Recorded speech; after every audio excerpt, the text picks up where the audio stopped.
God of War goes to Sparta. This is the Atlantis section. So I would consider all of these sections, anything in this vicinity of the game, pretty damn tough.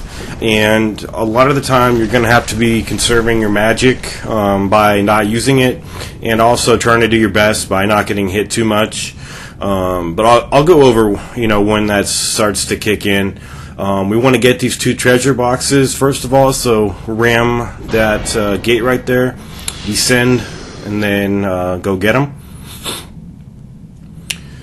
So this video is going to be, I think, about like 10 to 15 minutes. The next video will be probably around 25 minutes, leading up to Thanatos' domain, the death domain.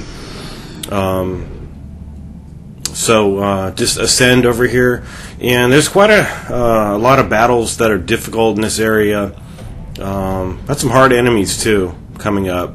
So there's another treasure box over here straight ahead.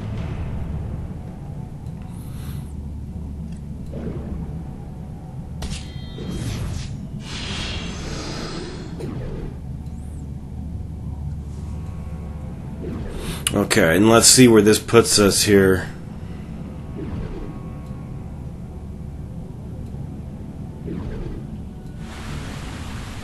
Okay, I think there's going to be... Okay, I know what's going on now. It's going to be several... You want to kill all these innocent bystanders, obviously, get points, get health. So what upgrades did I do? I believe I still have the Flame of Thera up to level 2, so I'm probably going to be doing that upgrade. And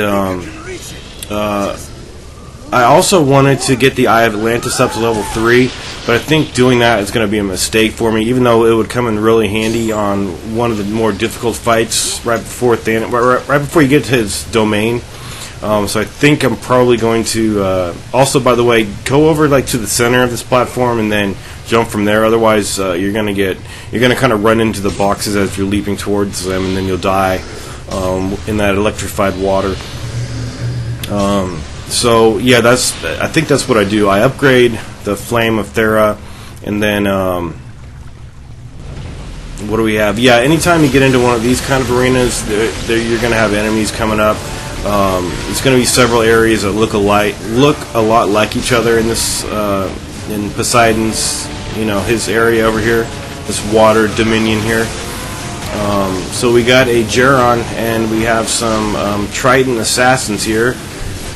So several of these fights include large monsters. For instance, in the next video, we're going to be facing an automaton.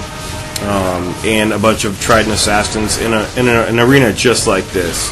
And you want to take care of the smaller enemies first, the weaker ones, by just killing them, and then focusing on this guy, or whoever it is that you're fighting, whatever larger enemy you're fighting.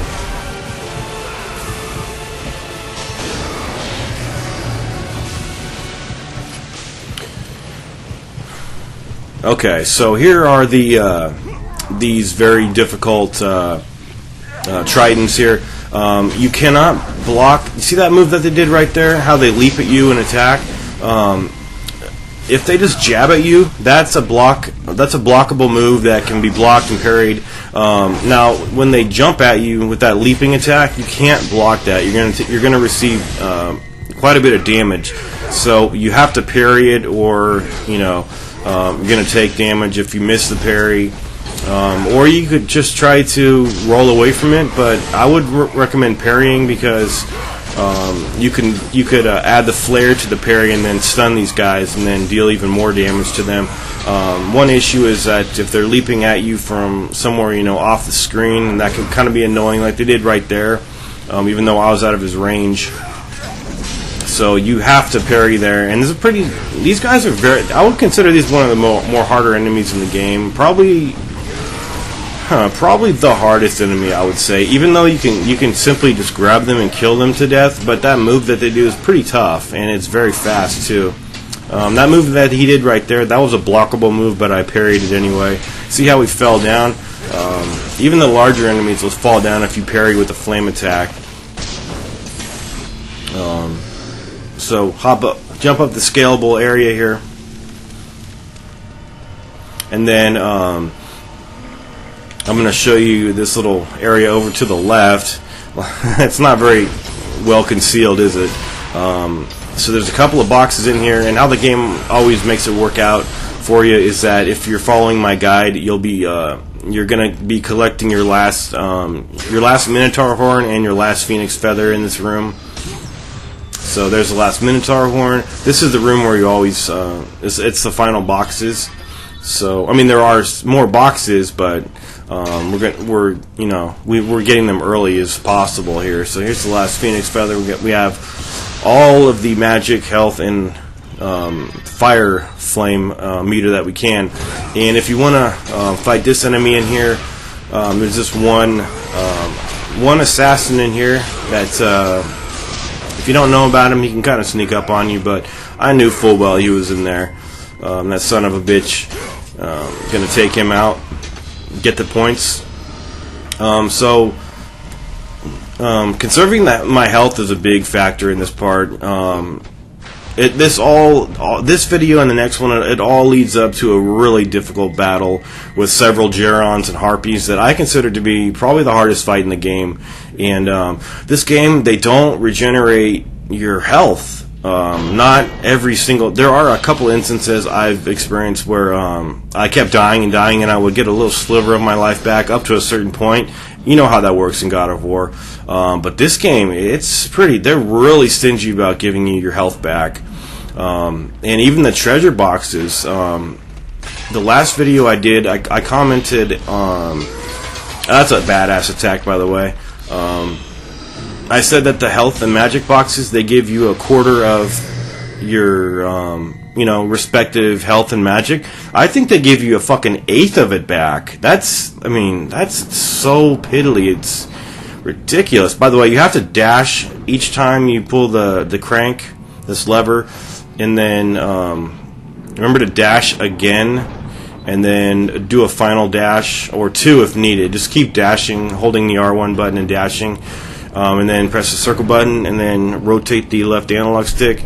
You don't have to do it in the direction it's indicating. I do it the opposite way, in fact, because it's easier for my hand. So got a gate to smash there, and then I believe we're going to ascend over here.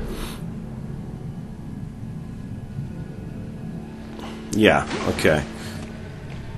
Okay, I know exactly what's going on now. This part.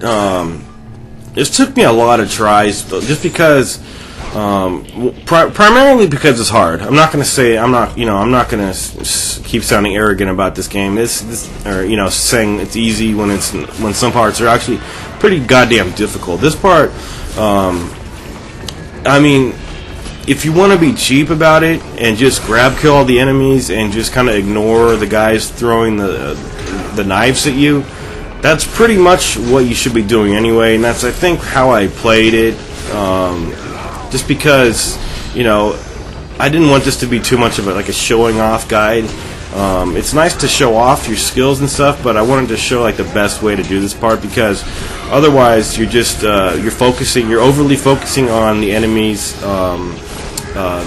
They're throwing projectiles at you when these guys are giving heavy damage out with their weapons and their moves and their attacks and stuff like that. So just simply grab kill these guys, parry it when they're gonna hit you.